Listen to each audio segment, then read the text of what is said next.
You went to that timeout so quick. What were you seeing then, and did things get corrected, or was there a continuation of whatever that problem was? No, just some of the things we talked about pregame and showed on film.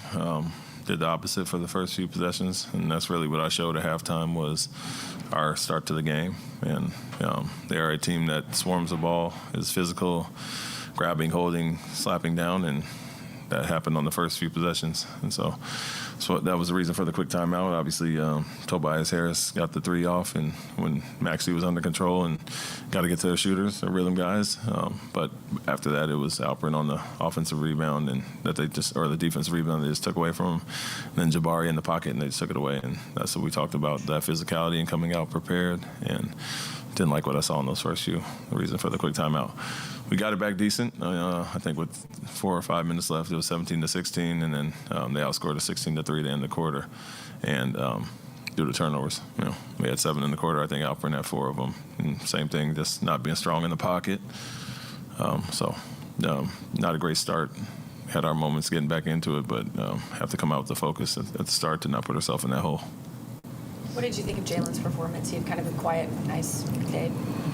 I think in general, I don't love our starters' performance, and for the most part. I mean, you got to go in a little bit late, but you want to come out with that intensity from the start, the aggressiveness, and making those reads and looking confident from the start. And we got down 20, and we had our chances even in that third quarter. I think missed some free throws that would have got it to 11. But that urgency that we came out in the third quarter has to be there from the beginning of the game. So regardless of Jalen, Alperen, whoever, Jabari, has to be there. What were the goals of the defense when Alpi was out, the double teams on Embiid? What were you trying to get done with that?